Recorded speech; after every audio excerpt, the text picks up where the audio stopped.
Hi ಎಲ್ಲರಿಗೂ. ಇವತ್ತು ನಾನು ಆರೋಗ್ಯಕರವಾದ ಹೆಸರು ಕಾಳಿನ ಜ್ಯೂಸ್ ಅನ್ನ ಮಾಡ್ತಾ ಇದ್ದೀನಿ. ಇದು ದೇಹಕ್ಕೆ ತುಂಬಾನೇ ಒಳ್ಳೇದು. ಇದನ್ನ ಕುಡಿದ್ರೆ ದೇಹ ತಂಪಾಗಿರುತ್ತೆ. ಸ್ಪೆಷಲಿ ಬೇಸಿಗೆ ಟೈಮಲ್ಲಿ ಅಂತೂ ಇದು ಬಹಳ ಚೆನ್ನಾಗಿರುತ್ತೆ. ಸ್ವಲ್ಪ ಚಿಲ್ ಮಾಡಿ ಕುಡಿಬೇಕು.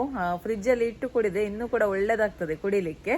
ಹಾಗಾದ್ರೆ ಇದನ್ನ ಯಾವ ರೀತಿ ಮಾಡೋದು ಅಂತ ನೋಡುವ. ಅದಕ್ಕಿಂತ ಮುಂಚೆ ನನ್ನ ರೆಸಿಪೀಸ್ ಎಲ್ಲ ನಿಮ್ಗೆ ಇಷ್ಟ ಆಗ್ತಾ ಇದ್ರೆ ವಿಡಿಯೋಗೊಂದು ಲೈಕ್ ಕೊಡಿ. ವಿಡಿಯೋವನ್ನ ಫ್ರೆಂಡ್ಸ್ ಜೊತೆ ಫ್ಯಾಮಿಲಿ ಜೊತೆ ಎಲ್ಲ ಶೇರ್ ಮಾಡಿ. ಮೊದಲಿಗೆ 1 ಕಪ್ ಅಷ್ಟು ಹೆಸರು ಕಾಳನ್ನ ರೋಸ್ಟ್ ಮಾಡುವ.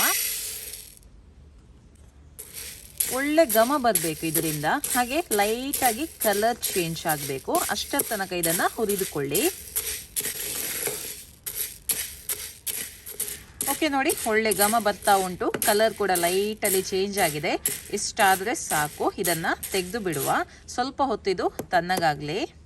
ಈಗ ಇದು ತಣ್ಣಗಾಗಿದೆ. ಇದಕ್ಕೆ ನಾನು 4 ಏಲಕ್ಕಿನ ಹಾಕ್ತಾ ಇದ್ದೀನಿ. ಇದನ್ನು ಒಳ್ಳೆ ರೀತಿಯಲ್ಲಿ ಪೌಡ್ರ್ ಮಾಡಿ ತರುವ.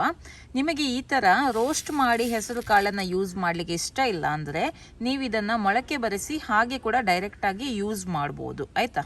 ಓಕೆ, ನಾನು ಇದನ್ನು ಪುಡಿ ಮಾಡಿ ತರ್ತೀನಿ. ನೋಡಿ, ಒಳ್ಳೆ ರೀತಿಯಲ್ಲಿ ಪುಡಿ ಮಾಡಿ ತಂದಿದ್ದೀನಿ. ಒಳ್ಳೆ ಘಮ ಬರ್ತಾ ಉಂಟು ಆ ಏಲಕ್ಕಿ ಪುಡಿದು ಹಾಗೂ ಹುರಿದಿರುವಂತ ಹೆಸರು ಕಾಳಿನ ಘಮ ನೋಡಿ ತುಂಬಾ ಒಳ್ಳೆ ರೀತಿಯಲ್ಲಿ ಬರ್ತಾ ಉಂಟು. ಓಕೆ, ನೆಕ್ಸ್ಟ್ ಏನ್ ಮಾಡೋದು ಅಂತ ನೋಡುವ.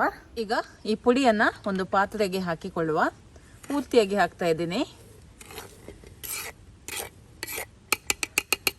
ಈಗ ಇದಕ್ಕೆ ನಾನು ತೆಳು ತೆಂಗಿನ ಹಾಲನ್ನ ಹಾಕ್ತಾ ಇದ್ದೀನಿ. ಬೇಕಿದ್ರೆ ನೀವು ನೀರನ್ನು ಕೂಡ ಹಾಕ್ಬೋದು. ನಿಮ್ಗೆ ಎಷ್ಟು ತೆಳು ಬೇಕು ನೋಡಿ ಅಷ್ಟು ನೀವು ಇದಕ್ಕೆ ನೀರು ಅಥವಾ ತೆಂಗಿನ ಹಾಲನ್ನ ಸೇರಿಸಿದ್ರೆ ಆಯ್ತು. ಓಕೆ, ಈಗ ನಾನು 1 ಕಪ್ ಅಷ್ಟು ಹಾಕಿದ್ದೀನಿ. ಮತ್ತೆ ನೋಡಿಕೊಂಡು ಹಾಕಿದರೆ ಆಯಿತು. ಈಗ ಇದಕ್ಕೆ ಚಿಟಿಕೆಷ್ಟು ಉಪ್ಪನ್ನು ಹಾಕ್ತಾ ಇದ್ದೀನಿ. ಒಳ್ಳೆ ಟೇಸ್ಟ್ ಬರುತ್ತೆ. ಸ್ವಲ್ಪ ಉಪ್ಪು ಹಾಕಿದರೆ ಸಾಕು, ಜಾಸ್ತಿ ಹಾಕ್ಲಿಕ್ಕೆ ಹೋಗಬೇಡಿ. ಈಗ ರುಚಿಗೆ ಎಷ್ಟು ಬೇಕು ನೋಡಿ ಅಷ್ಟು ಬೆಲ್ಲವನ್ನು ಹಾಕಿಕೊಳ್ಳಿ. 1 ಕಪ್ ಹೆಸರು ಕಾಳಿಗೆ 1 ಕಪ್ ಅಷ್ಟು ಬೆಲ್ಲವನ್ನು ಹಾಕ್ಬೋದು. ನಾನು ಮಾತ್ರ ಸ್ವಲ್ಪ ಸಿಹಿ ಕಡಿಮೆ ತಿನ್ನೋದು, ಹಾಗಾಗಿ ಅರ್ಧ ಕಪ್ ಅಷ್ಟು ಹಾಕ್ತಾ ಇದ್ದೀನಿ. ನಿಮಗೆ ಎಷ್ಟು ಬೇಕು ಅಷ್ಟು ಹಾಕಿಕೊಳ್ಳಿ. 1 ಕಪ್ ಅಷ್ಟು ದಪ್ಪ ತೆಂಗಿನ ಹಾಲನ್ನು ಹಾಕ್ತಾ ಇದ್ದೀನಿ. ತುಂಬ ಟೇಸ್ಟಿಯಾಗಿ ಬರುತ್ತೆ ತೆಂಗಿನ ಹಾಲು ಹಾಕಿ ಮಾಡಿದರೆ. ಓಕೆ, ಇನ್ನು ಇದಕ್ಕೆ ನೀವು ಕನ್ಸಿಸ್ಟೆನ್ಸಿ ನೋಡಿ ನೀರನ್ನು ಹಾಕ್ಬೋದು. ಹೆಚ್ಚು ಕಡಿಮೆ ಮಾಡ್ಬೋದು. ದಪ್ಪ ಬೇಕಿದ್ರೆ ದಪ್ಪ ಇಡ್ಬೋದು, ತೆಳುವಾಗಿ ಬೇಕಿದ್ರೆ ತೆಳುವಾಗಿ ಇಡ್ಬೋದು. ಆದರೆ ಈ ಡ್ರಿಂಕ್ ಸ್ವಲ್ಪ ತೆಳುವಾಗಿ ಚೆನ್ನಾಗಿರುತ್ತೆ. ಇದನ್ನು ಸರ್ವ್ ಮಾಡುವ. ಇದನ್ನು ಸರ್ವ್ ಮಾಡುವಾಗ ಇದನ್ನು ಸೋರಿಸ್ಕೊಂಡು ಸರ್ವ್ ಮಾಡಿದ್ರೆ ಆಯಿತು. ಕೆಳಗಡೆ ಸ್ವಲ್ಪ ಪುಡಿ ಪುಡಿಯಾಗಿ ಇರ್ಬೋದು, ಹಾಗಾಗಿ ಇದನ್ನು ಸೋರಿಸ್ಕೊಂಡು ಸರ್ವ್ ಮಾಡಿದ್ರೆ ಆಯಿತು. ಸ್ವಲ್ಪ ಐಸ್ ಕ್ಯೂಬ್ಸ್ ಅನ್ನು ಹಾಕ್ತಾ ಇದ್ದೀನಿ. ಇದನ್ನ ಚಿಲ್ಡ್ ಆಗಿ ಕುಡಿಲಿಕ್ಕೆ ಒಳ್ಳೇದಾಗ್ತದೆ.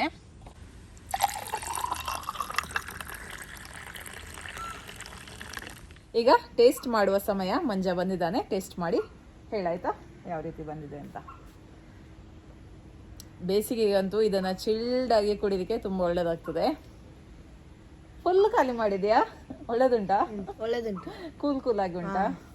ಓಕೆ, ಒಳ್ಳೆ ತಂಪಾಗ್ತದೆ. ಎಲ್ಲರಿಗೂ ಇದು ಇಷ್ಟ ಆಗ್ತದೆ. ಸ್ವಲ್ಪ ಸಿಹಿ ಎಲ್ಲ ಹಾಕಿದೇವಲ್ಲ, ಸ್ವಲ್ಪ ಸಪ್ಪೆ ಮಾಡಿದ್ರೆ ಮಾತ್ರ ಯಾರಿಗೂ ಇಷ್ಟ ಆಗುದಿಲ್ಲ. ಬೆಲ್ಲ ಏಲಕ್ಕಿ ಪುಡಿ ಎಲ್ಲ ಹಾಕಿದ್ರೆ ಎಲ್ಲರಿಗೂ ಇದು ಇಷ್ಟ ಆಗುತ್ತೆ. ಇವನ್ ಮಕ್ಕಳು ಕೂಡ ಖುಷಿಯಿಂದ ಕುಡಿತಾರೆ.